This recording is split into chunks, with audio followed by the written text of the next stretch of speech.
Eh bien bonjour à tous, il est 11h45, il fait 28 degrés dans les studios, on est très bien pour la première fois.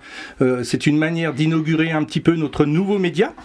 Et aujourd'hui on a décidé de marquer le coup puisque sur RCM Cœur de Savoie, on a un invité. À mes côtés il y a Odile qui va aussi pouvoir poser des questions. Et puis surtout on reçoit Pascal Valin. Bonjour Pascal. Bonjour tout le monde, bonjour RCS. Bonjour à tous. Merci de me recevoir à Radio Avec Cœur plaisir, de Savoie. Beaucoup de plaisir à te recevoir Pascal. Alors tu es très branché Savoie, ce qui tombe même en adéquation avec notre média. On va pouvoir parler un petit peu de ce sujet, parce que ce sujet est un peu, je dirais, déconnecté des Savoisiens eux-mêmes, sachant que bien souvent on met un petit macaron de la Savoie sans savoir exactement ce qui se cache derrière. Et toi, pour toi, qu'est-ce qui se cache derrière cette petite croix blanche ? Il se cache beaucoup de choses. Il se cache du géopolitique, du juridique, de l'économie. Enfin, ça touche tous les domaines, sincèrement, de l'historique. Donc, c'est un vaste domaine, comme aurait dit un ancien président français. Mais on va faire court ici. Je pense qu'on va aller directement à l'essentiel aujourd'hui. Alors, l'essentiel, c'est peut-être aussi l'historique, sachant que la Savoie, c'est 1000 ans d'histoire, c'est pas rien. Il semblerait même qu'on y ait eu parlé français, peut-être même encore avant la France elle-même.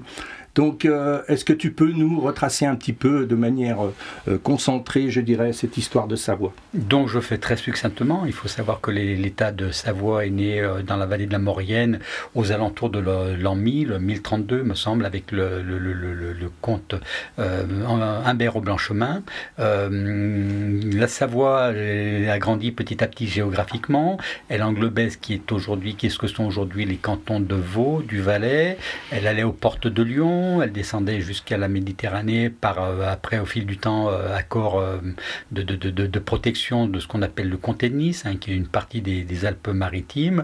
Et là, au fil du temps, elle a perdu de son territoire.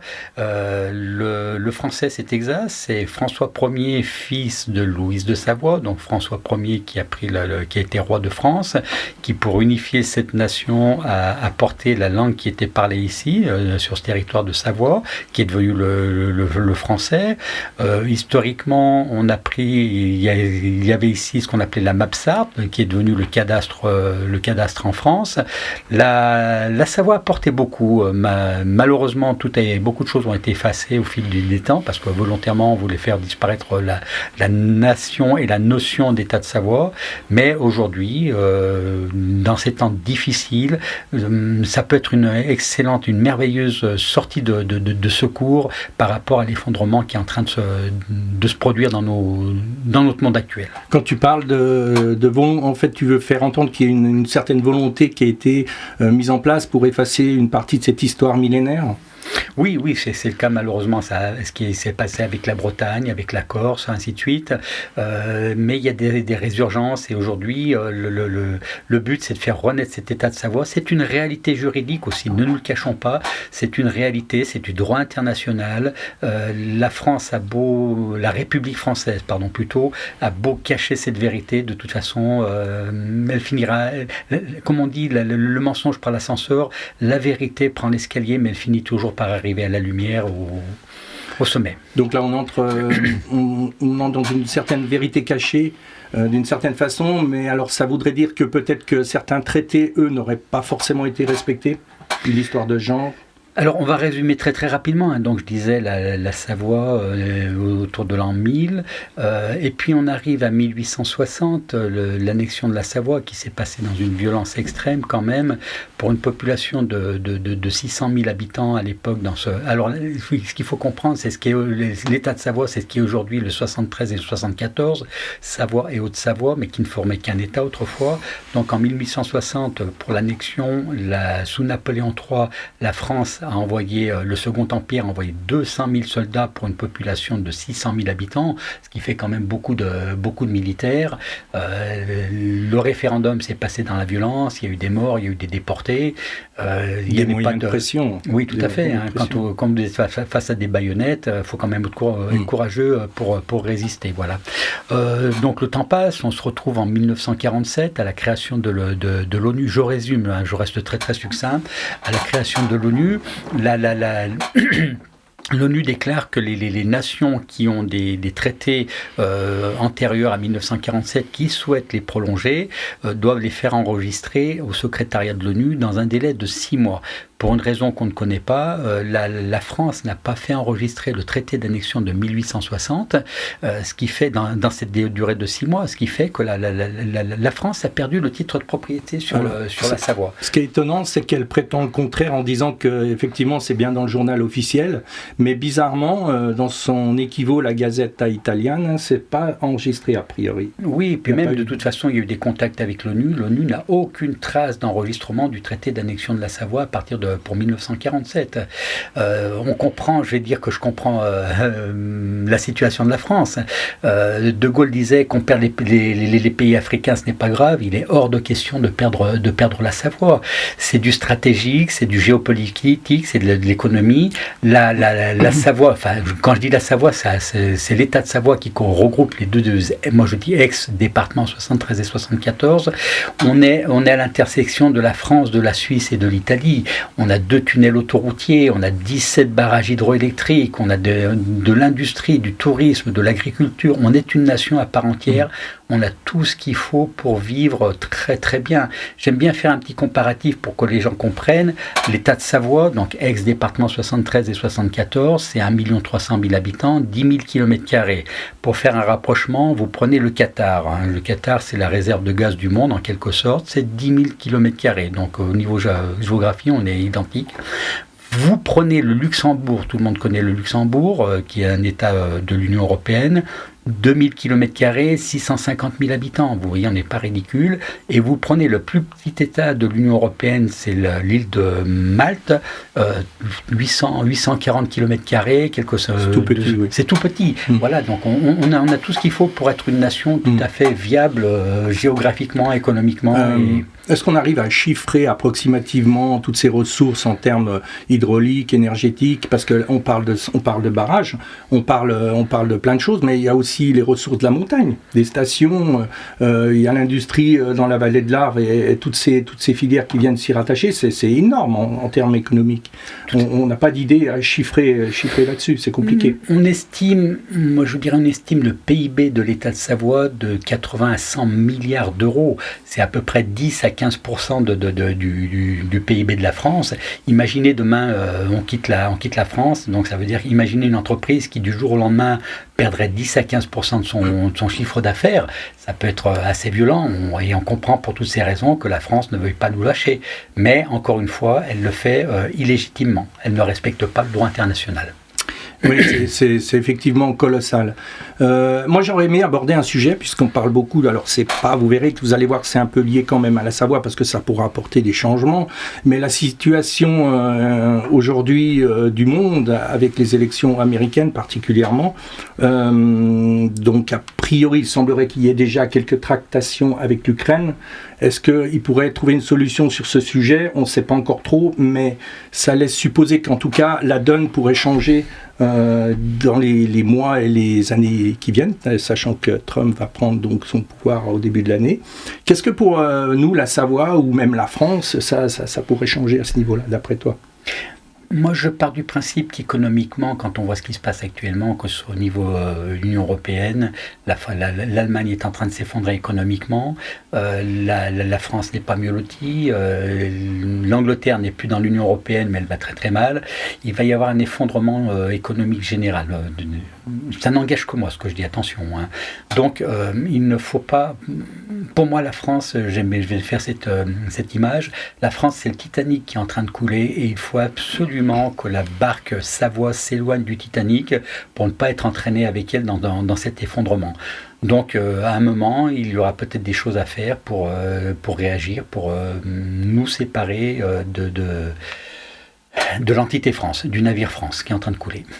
Ok, effectivement. En tout cas, moi, je suis bien content d'apprendre des choses qui sont quand même sensiblement différentes de ce qu'on a l'habitude d'entendre. Alors, c'est vrai que ça peut surprendre pour ceux qui n'ont pas l'habitude de cette ligne-là, mais c'est quand même à prendre en compte parce que les vérités, les mensonges d'aujourd'hui sont peut-être les vérités de demain. Et je pense que, d'une certaine manière, ça peut ouvrir une véritable porte béante pour la Savoie et ses revendications. Qu'est-ce que tu en penses? Je l'espère sincèrement, c'est simplement du droit international. La France qui est d'affaire la morale à toutes les nations du monde, notamment un certain monsieur Macron qui est spécialisé là-dedans, devrait commencer par appliquer la réalité, donc respecter le droit international tout simplement. Voilà, c'est la base de la réalité de l'État de Savoie. Ok, donc sur le plan international, on parle quand même de violation de non-respect des droits et des traités. Et la position de l'ONU, quelle solution on pourrait avoir à ce niveau-là pour faire valoir vraiment ce droit international de manière appuyée, je dirais, aujourd'hui, sachant que depuis la déclaration de Duguerdy, les choses ont beaucoup évolué aujourd'hui. Alors c'est très très compliqué parce que l'ONU c'est une énorme machine. Il faut trouver les bons services. Il y en a à Genève, il y en a à New York. Et puis c'est compliqué aussi puisque la France est à l'origine, fait partie des fondateurs de l'ONU. La France est membre du Conseil de sécurité de l'ONU. Donc est-ce que l'ONU n'est pas influencée par la position de la France qui bloque et qui peut bloquer le dossier de Savoie? De toute façon, pour l'avoir vécu directement par rapport à ce que j'ai fait par rapport à la Savoie, il faut avoir conscience qu'à l'Élysée, ça j'en suis persuadé, et beaucoup de gens en sont persuadés, c'est qu'il y a une cellule secrète Savoie à l'Élysée. Ça, c'est incontournable. Qu'est-ce que tu entends par cellule secrète? C'est important de préciser peut-être. Ah bah des gens qui... Moi ce que j'ai fait par rapport à ce que j'ai vécu, je dois être fiché S. C'est pas seulement les terroristes, hein, c'est des gens qui peuvent être dangereux par rapport à la République. J'ai perdu le fil de ce que je voulais dire. Oui, cette cellule. Voilà, pour me comprendre, moi j'ai fait une vidéo où j'ai peint un radar en Savoie, donc du côté du Gine, pour dénoncer cette réalité, le retour de la j'ai diffusé cette vidéo sur Facebook, elle a fait des millions de vues, elle ressort un petit peu de temps en temps, et la République n'a pas vraiment aimé, puisque la veille de mon anniversaire, en 2020, j'ai eu le droit au réveil par le psy, les pitbulls, j'ai eu 8 gendarmes du psy qui ont débarqué chez moi, armes de guerre pointées, laser pointeur, qui ont investi ma maison, qui m'ont embarqué avec violence. C'était le message, tu te calmes ou tu vas avoir des problèmes. Donc au contraire, ça n'a fait que me renforcer dans mon activisme de Savoisien, quoi. C'est que quelque part il y a quelque chose qui est pas faux. Voilà. Si c'est pas vrai, en tout cas c'est pas faux. Ils auraient voulu me faire peur et me faire taire, ils n'auraient pas fait pire, quoi. Ouais. Voilà, tout simplement. Ouais. Mais on peut évaluer un petit peu en Savoie en termes de gens qui comme ça veulent agir, en tout cas défendre leurs droits. On a une idée du nombre de gens qui sont... C'est difficile. Oui, c'est difficile. Il y a des groupes. Malheureusement, le souci des groupes, c'est qu'ils n'arrivent pas à s'entendre. Moi, ma définition, c'est un peu de dire la Savoie, c'est la Corse sans la violence, c'est-à-dire le FLNC, le FLNC Canal Historique, enfin tout ce qu'on entend avec Il y a même ce film sur la Corse avec Christian Clavier, là, je trouve plus le nom. Il est très très amusant. Donc la Corse, la Savoie, c'est un petit peu ça. C'est des groupes qui n'arrivent pas à s'entendre. Et encore une fois, qui font malheureusement le jeu de la République divisé pour s'entendre, pour régner, pardon. Donc, sur une population d'1,3 million habitants, on estime qu'il y a à peu près encore 250 000, 300 000 indigènes. Quand je dis indigènes, c'est des descendants directs des Savoisiens. Il y a énormément de gens qui sont aujourd'hui dans le doute, qui ne peuvent plus, qui en ont marre de ce qui se passe avec cet effondrement économique, moral, à tous les niveaux, qui cherchent une porte de sortie. Donc on peut leur proposer la Savoie. Et puis même au-delà de la réalité savoisienne, moi la vision quand j'en ai, c'est la vision humaine. C'est-à-dire que, comme je dis, et ça n'engage que moi, la personne qui vient demain matin s'installer en Savoie et qui comprend cette réalité savoisienne et qui dit j'adhère et j'adore, et il y a quelque chose à faire, qu'il soit le bienvenu, tout simplement. Voilà, c'est un état d'esprit pour l'être humain, au-delà simplement de la Savoie, un état d'esprit qui va profiter dans les temps qui viennent à la France, à la Suisse, à l'Italie. Mon rêve, alors on va me dire que je suis peut-être un petit peu bisounours, c'est que les gens regardent la Savoie de l'extérieur et disent mais c'est fabuleux ce qui s'y passe, on veut faire la même chose chez nous, tout simplement, que ce soit à tous les niveaux, humains, agricoles, économiques et ainsi de suite, sortir de cette folie dans laquelle on est en train de s'enfoncer. Oui, il y a plein de sujets qui sont liés à la Savoie et qui pourraient donner une certaine protection à sa population. Alors évidemment, il y a la Constitution qui est en train de s'écrire. On ne va pas aborder trop le sujet, mais elle est avant tout protecteur de ces populations qui sont en souffrance depuis quelques années, et particulièrement depuis 4 ans avec la crise Covid. Mais on ne va pas entrer trop dans ce sujet non plus parce que ça pourrait être très long. Mais enfin, la Savoie reste quand même une chance, je pense, peut-être unique. On n'a pas d'autres comparations de situations comparables. Donc, qu'est-ce que toi tu pourrais dire en message d'espoir aux Savoisiens qui, eux, parce que on peut donner quelques chiffres, la Savoie-de-Savoie, on dit que c'est 1,2 million, 1,3 million habitants. La Haute-Savoie, c'est le double de la population de la Savoie, mais pour des raisons plus économiques ou transfrontalières. Donc, sachant que cette population n'adhérerait pas forcément non plus à cette idée qui est dérangeante, il faut le dire, pour la République française. Mais toi, quel message tu aurais à donner à ces gens ? Alors, ça serait un message rassurant, parce que quand on parle de la Savoie, les gens qui ne sont pas au courant, la première chose qu'ils disent, mais qui va payer ma sécu, qui va payer ma retraite ? Moi, j'aimerais leur dire, ne vous inquiétez pas, il y a énormément d'argent sur ce territoire. Cet argent qui malheureusement s'évapore dans des poches incongrues, des poches malvenues. Cet argent, s'il restait sur le territoire, la vision que j'en ai, c'est que ça nous permettrait d'avoir peut-être le plus haut niveau de vie au monde, mieux que la Suisse. C'est des sommes colossales. Pour donner un ordre d'idée, on parlait des barrages, il y a 17 barrages sur ce territoire de Savoie. Rien que le barrage de Roseland produit 1,5 fois notre consommation d'électricité sur ce territoire de Savoie. Donc où passe le reste, le manque à gagner qui est vendu. Un seul barrage, voilà.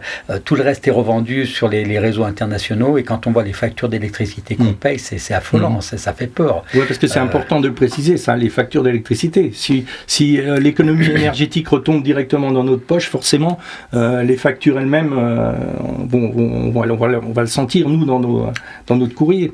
Donc effectivement, c'est très très important. Oui. Pour prendre mon cas particulier, j'ai vu la hausse depuis ces dernières années, mais c'est une explosion, la facture d'électricité. Alors une théorie que j'aimais, c'est pas de moi, c'est des économistes qui proposent de mettre une taxe. Ils parlent, je crois, des 0,2, 0,3%. Je vais être un petit peu plus généreux, je vais dire 1%. Imaginez une taxe de 1% sur tous les échanges économiques. Vous allez chez le Toubib, c'est 1%. Vous allez acheter un paquet de chips, c'est 1%, vos virements bancaires, c'est 1% de prélèvement, c'est $1, et ça peut générer des sommes vraiment intéressantes, mais en restant tout à fait raisonnable comparé aujourd'hui à ce qu'on paye à tous les niveaux, taxes foncières, taxes d'habitation, TVA, tous les impôts sur le carburant. Et encore une fois, je le répète, où passe tout cet argent ? Que ce soit ici ou en France, de toute façon. C'est une vraie question. Voilà, tout à fait.